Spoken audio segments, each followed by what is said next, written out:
kita bakal bahas dasar-dasar manajemen perpajakan. Tapi hari ini aku nggak sendiri, aku bareng Selin. Dan kita akan bahas sejauh mana sih kita para Gen Z udah lumayan ngerti nih soal pajak. Halo Selin. Hai Maksha, halo semuanya. Senang banget aku bisa diundang di sini. Makasih Maksha. Aku sendiri masih belajar, masih pemula, tapi aku selalu senang dan antusias untuk diskusi soal pajak. Keren nih.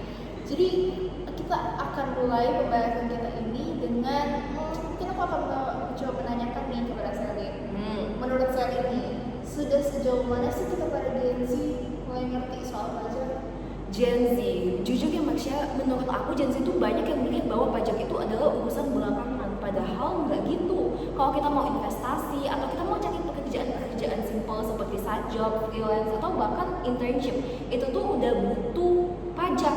Nah, kita itu ketika kita mendapatkan pemasukan, kita udah dihitung sebagai wajib pajak.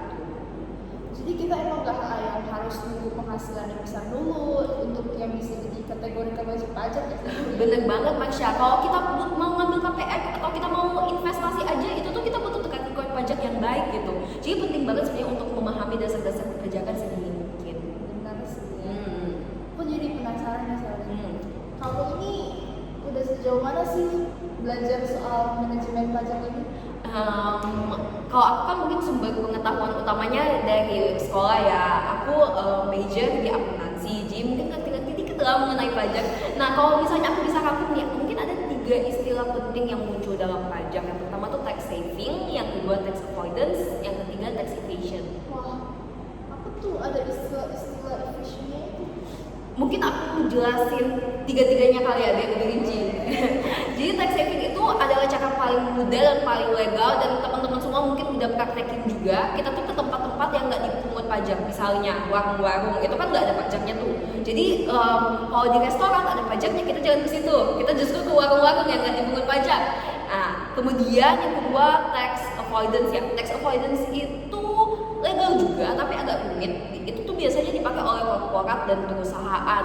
Misalnya nih ada satu industri yang dibebas pajakan. Nah, perusahaan itu bisa membelahnya menjadi anak perusahaan agar bisa mengurangi beban pajaknya. Yang ketiga, itu tuh bisa mulai belajar aja sebenarnya istilah-istilah dasar perpajakan, misalnya PPN, PPH. Semua yang PP-nya itu pokoknya ada pajaknya deh gitu. Oke. Keren nih. Berarti kamu udah lumayan mengerti ya soal tentang manajemen pajak ini. Keren. Bisa aja. Boleh nih kasih tips-tips untuk kita nih para Gen Z yang baru mau mulai belajar ya untuk ngerti soal pajak ini. Aku juga masih pemula kok teman-teman. Kalau buat tips, yang pertama tuh mengenali diri kita dulu. Apakah kita NPWP atau bukan? Apakah kita udah perlu NPWP atau bukan? Maaf. Kemudian yang kedua tuh mulai dari catatan kecil aja sih. Kalau aku tuh biasanya karena aku megang HP kemana-mana kali ya, jadi aku catat di notes aja sih, simpel itu. Kemudian yang ketiga tuh bisa mempelajari istilah-istilah perpajakan dasar. Jadi kita bisa tahu nih mana yang legal dan mana yang enggak. Wah, bener banget sih ya sekali. Aku jadi mau nanya nih ya, kalau misalnya lagi bingung nih soal perpajakan, biasanya kamu cari informasi kemana? Informasi karena mungkin pendapatan aku masih terbatas juga ya sebagai mahasiswa, jadi aku tuh lebih ke konten-konten gratis di internet gitu. Tapi sebenarnya cara yang paling lebih mudah dan yang mungkin lebih directnya itu mungkin bisa ke kantor pajak atau tax center, terus nanya-nanya aja. Mungkin buat Gen Z nih yang agak canggung ya untuk bertatap muka, sebenarnya bisa ke online-nya aja. Jadi mereka tuh ada CS-nya gitu Maksha. Nah, jadi kalau menurut aku nih, kalau nggak belajar pajak sekarang itu sayang banget, soalnya pajak itu sebenarnya mudah banget untuk dipelajari Maksha. Wah, bener banget ya. Berarti udah lumayan mudah lah ya untuk mencari informasinya ini.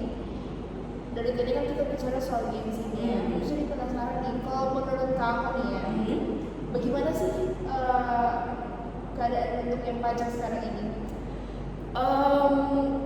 Pajak ya, kalau aku sih sekarang lagi berusaha mengubah mindset aku. Kalau pajak tuh biasanya dikaitkan dengan beban ya teman-teman, udah lazim lah ya. Tapi aku berusaha mengubah mindset aku bahwa pajak itu, kalau nakok istilah kata, bagaikan tiket lah untuk dunia finansial yang lebih luas gitu. Seperti aku bilang tadi, kita mau KPR, kita mau mengambil investasi, semua itu butuh record pajak yang baik. Jadi kalau misalnya bisa bisa nih, mulai dari sekarang kita udah belajar dasar-dasar perpajakan, kemudian merapikan laporan-laporan kita, mulai dari yang aku bilang tadi, catatan-catatan kecil aja gitu. Bener ya soal ini ya. Aku juga setuju sih ya. Kalau misalnya pajak itu bukan beban, bukan hanya sekedar kewajiban yang harusnya memberatkan kita, tetapi pajak itu juga sebagai modal kita tentunya ya untuk Tiket kan jatuhnya. Wah, makasih banget ya Selly udah sharing sama kita semua ini. Seru banget nih untuk kita semua. Sama-sama Marsha, senang banget juga aku bisa sharing di sini. Semoga teman-teman yang ngedengerin juga jadi semakin semangat untuk belajar pajak. Kebanyakan pajak nih.